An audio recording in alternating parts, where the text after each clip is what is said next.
Hello dear student, पिछले lecture में हम लोगों ने परिमेय संख्या के बारे में कुछ इम्पॉर्टेंट टॉपिक के बारे में जाना था और उसमें कुछ टॉपिक रह गए थे जिसमें से 3 टॉपिक लिखे हुए हैं। इन्हीं तीनों टॉपिक के बारे में हम आज जानेंगे। सबसे पहले एक चीज़ ध्यान दीजिए कि जो ये 3 परिभाषाएं दी गई हैं, इन तीनों के बारे में जो हम अच्छे से जान लेंगे तो हमें कोई सा भी लेसन या एक्सरसाइज हल करने में या सॉल्व करने में बहुत ही आसानी होगी। जैसे इसमें पहला नियम दिया गया है क्रम विनिमय नियम। क्रम विनिमय का मतलब होता है, क्रम विनिमय मतलब बदलना, क्रम के बदलने को ही क्रम विनिमय नियम कहते हैं। जिसमें इसमें क्रम विनिमय नियम में 2 टाइप के होते हैं। पहला क्या है, योग का क्रम विनिमय नियम और गुणन का क्रम विनिमय नियम। योग का क्रम विनिमय नियम का मतलब ये है कि जैसे कोई भी संख्या दे दी गई है, जैसे 3 को 5 में जोड़ना है और उसके बाद 7 को जोड़ना है, ठीक है। तो देखिए इसमें जोड़ का चिन्ह लगा हुआ है, इसलिए इसको योग का क्रम विनिमय नियम कहेंगे। इसी को हम ऐसे भी लिख सकते हैं, जैसे 3 और 5 को एक साथ जोड़ लें और उसके बाद हम 7 को लिख लें। तो इसमें क्या है, क्रम का बदलाव कर दिए हैं। जैसे 3 और 5 को भी हम आगे पीछे भी लिख सकते हैं, ऐसा ज़रूरी है नहीं है, ठीक है। जैसे यहाँ पे ये क्या है, 5 3 7 है, इसको कुछ ऐसा भी लिख सकते हैं, जैसे 8 + 7 को हम 7 + 8 भी लिख सकते हैं, ठीक है। अगला यहाँ देखिएगा गुणन का क्रम विनिमय नियम है।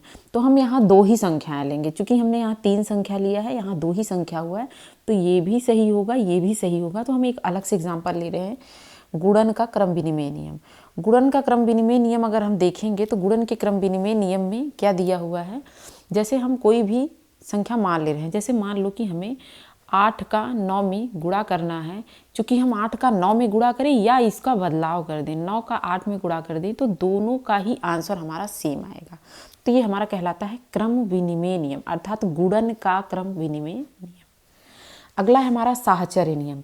साहचर्य नियम में क्या होता है कि हम चाहे किसी भी चीज़ को एक साथ ले सकते हैं अथवा छोड़ सकते हैं। जैसे साहचर्य नियम में भी 2 चीज़ें आती है कि योग का साहचर्य नियम होता है और दूसरा हमारा गुणन का साहचर्य नियम होता है।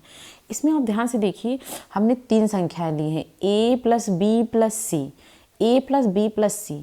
अब क्या है कि अगर हम इसमें ध्यान से देखें तो हम a और b को एक साथ ले लिए हैं और c को अलग कर दिए हैं, और अगले में हम a को अलग से लिखे और b और c को एक साथ ले लिए हैं, ठीक है। तो ये हमारा योग का साहचर्य नियम कहलाएगा।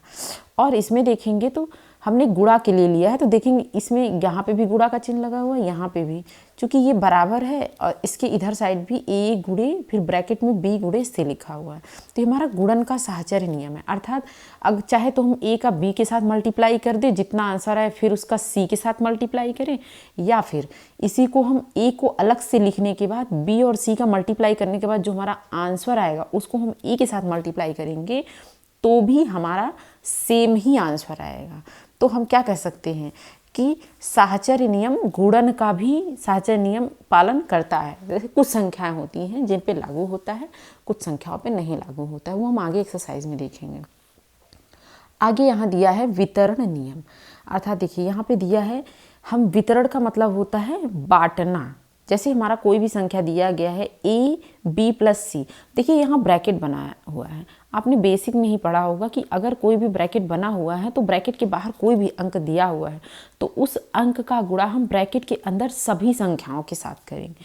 जैसे a का गुणा हम b के साथ भी करेंगे और a का गुणा c के साथ भी करेंगे। तो आगे हमने क्या लिखा है, a का गुणा एक बार b के साथ कर दिया, फिर प्लस का चिन्ह लगा था प्लस लगा दिया, फिर a का गुणा हम c के साथ करेंगे, तो ये हो जाएगा हमारा ac। ऐसे ही हम एक और एग्जांपल लिए हैं माइनस के फॉर्म में, तो हमारा a का गुणा हम b के साथ कर दिए तो हमारा ab आ गया, और यहाँ माइनस का चिन्ह लगा है तो यहाँ माइनस आ जाएगा, और a का गुणा हम पुनः c के साथ कर देंगे तो हमारा कितना आ जाएगा, -ac, ठीक है। तो ये आज हमने 3 चीज़ों के बारे में जान लिया है, क्रम विनिमय नियम, साहचर्य नियम और वितरण नियम, ठीक है। अब आगे हम आपके लेसन के बारे में देखेंगे। चूँकि हमारा जो पहला एक्सरसाइज है प्रश्नावली 1.1 या प्रश्नावली 1.1 में जो भी चीज़ें दे रखी हैं हम इसको सॉल्व करते हैं, ठीक है। तो हम यहाँ पे डाल दे रहे हैं, क्या है हमारा प्रश्नावली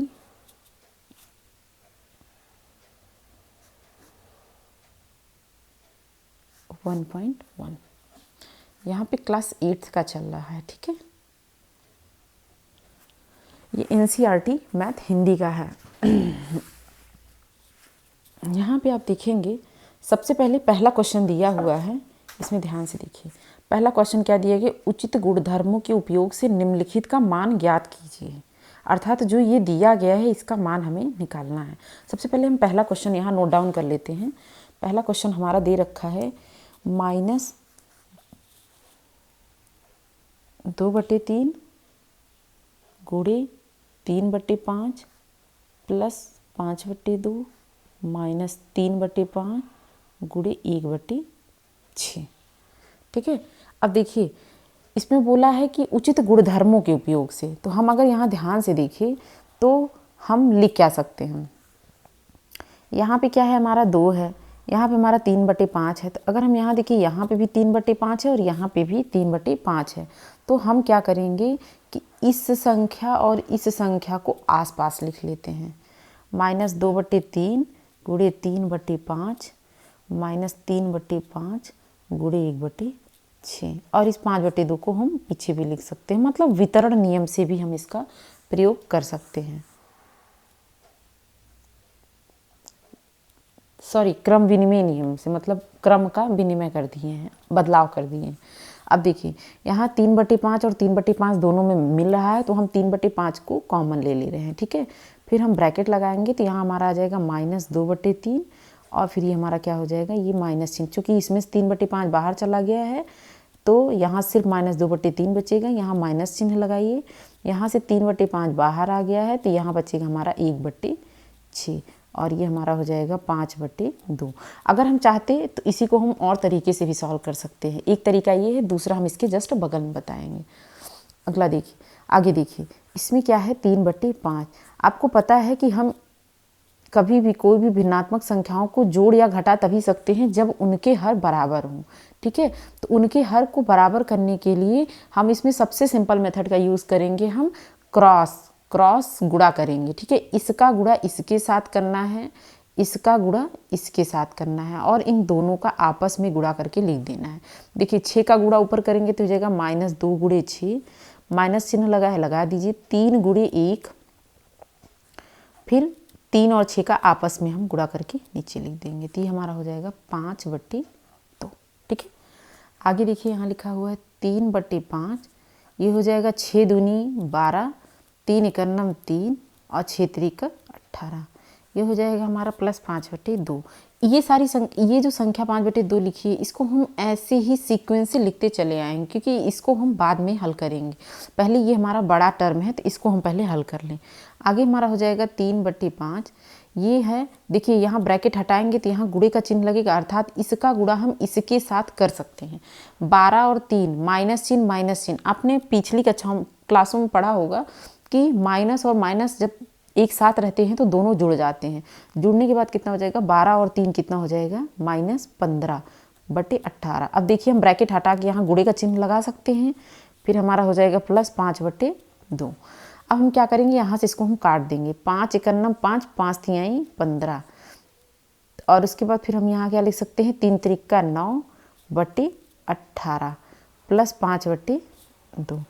अब क्या है, ये माइनस चिन्ह आगे, इसे हम आगे ही रहने दें। अब हम इसको ऐसे भी काट सकते हैं, 9 एकम 9, 9 दूनी 18, तो हमारा हो जाएगा -1/2, और ये हो जाएगा 5/2। ठीक है, आगे हम इसको हल कर सकते हैं, चूँकि 2 और 2 बराबर हैं, तो हर जब बराबर हो तो हम चीज़ों को आसानी से घटा या जोड़ सकते हैं। तो यहाँ हम 2 लिख लेंगे, ये हो जाएगा हमारा -1 और प्लस 5। अब देखिए -1 में से 5 क्या हो जाएगा, माइनस प्लस क्या होता है, घटता है, घटने का मतलब है 5 में से 1 को घटा देंगे, आ जाएगा 4। लेकिन चिन्ह कौन सा लगाएंगे, सबसे पहले हम बड़ा अंक ढूंढेंगे। 5 बड़ा अंक है, बड़े अंक के सामने चिन्ह कौन सा है, प्लस, तो यहाँ आ जाएगा प्लस, चूँकि प्लस लिखेंगे नहीं।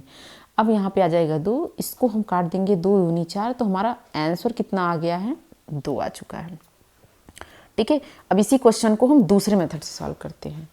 मेथड्स हमारा वही है, अर्थात हम अगर किसी भी नियम का पालन ना करके हम डायरेक्ट चाहे तो वैसे भी हल कर सकते हैं। ठीक है, ये हमारा फर्स्ट मेथड है। अब ये है हमारा सेकंड मेथड। यहाँ पे देखिए हम हूबहू क्वेश्चन को ऐसे उतारेंगे, -2/3 गुणे 3/5 +5/2 -3/5 गुणे 1/6। अब देखिए जो जो चीज़ें गुणे में हैं उनको हम एक साथ ब्रैकेट में कर लेते हैं, ठीक है। इन दोनों के बीच चिन्ह है तो हम इसको ऐसे करके लिख सकते हैं। अब देखिए यहाँ पे क्या है, हम इस 3 को इस 3 से काट सकते हैं। अगर कोई भी चीज़ आपस में गुणे में है तो नीचे का हर ऊपर के किसी भी अंश से काटा जा सकता है यदि वो कट रहा है तो। ये देखिए 3 से 3 कट जाएगा आसानी से। अब यहाँ पे हम 3 एकन्नम 3, 3 दूनी 6, ठीक है। यहाँ पे एक ही आया है, -2 का 1 के साथ गुणा करेंगे तो -2 एकन्नम 2, और 5 का 1 के साथ गुणा करेंगे तो 5 एकन्नम 5। फिर ये हो जाएगा हमारा +5/2। अब देखिए 1 का गुणा 1 के साथ करेंगे, चूँकि माइनस चिन्ह यहाँ लगा दीजिए, 1 एकन्नम 1 हो जाएगा और 5 दूनी हो जाएगा यहाँ पे 10, ठीक है। अब हम क्या करेंगे, इन दोनों को हम एक साथ ले लेते हैं। तीनों को एक साथ भी हल कर सकते हैं लेकिन हम 2 को लेंगे ताकि चीज़ें थोड़ी आसान हो जाए। अब क्या करेंगे, हम इसका गुणा इधर कर देंगे, इसका गुणा इधर कर देंगे, तो ये जाएगा -2 गुणे 2, और इनका आपस में भी गुणा करना है, ये चीज़ ज़रूर ध्यान दीजिएगा। -2 गुणे 2, प्लस चिन्ह यहाँ लगा हुआ है, फिर 5 का गुणा 5 में करेंगे तो यहाँ लिखेंगे हम 5 गुणे 5, और ये 5 गुणे 2, ठीक है। आगे यहाँ हो जाएगा -1/10। ये वाला टर्म हम ऐसे ही लिखते जाएंगे। 2 दूनी यहाँ हो जाएगा -4, 5 पचम यहाँ हो जाएगा 25, और 5 दूनी 10, -1/10। अब क्या है, 25 में 4 को हम घटा देंगे। रीज़न क्या है, जब भी माइनस और प्लस 2 चिन्ह रहते हैं तो ये आपस में घट जाते हैं। घटाने के बाद यहाँ हमारा आंसर कितना आ जाएगा, 25 में से 4 जाएगा तो हमारा आ जाएगा 21, ठीक है। 21। अब बड़ा अंक कौन सा है, 25 है। 25 के आगे का चिन्ह प्लस है तो हम यहाँ प्लस ही लगाएंगे, 21/10, और ये हो जाएगा हमारा -1/10। अब देखिए दोनों का हर समान है तो हम इसे डायरेक्टली जोड़ या घटा सकते हैं। दोनों का हर एक बराबर करके इसे 21 - 1 लिख देंगे तो ये हमारा हो जाएगा 21 में 1 से 1 गया तो हमारा 20, 20/10। इसको हम काटेंगे तो 10 एकन्नम 10, 10 दूनी 20, अर्थात हमारा आंसर कितना आ जाएगा 2। तो हम क्वेश्चन को चाहें तो नियम के हिसाब से भी हल कर सकते हैं तो भी हमारा आंसर इतना आएगा, और ऐसे भी हल कर सकते हैं तो भी हमारा आंसर 2 आएगा। तो आपको जो भी अच्छा लगे आप वो मेथड फॉलो करिए। Thank you class. बाकी का क्वेश्चन हम अगली क्लास में देखते हैं।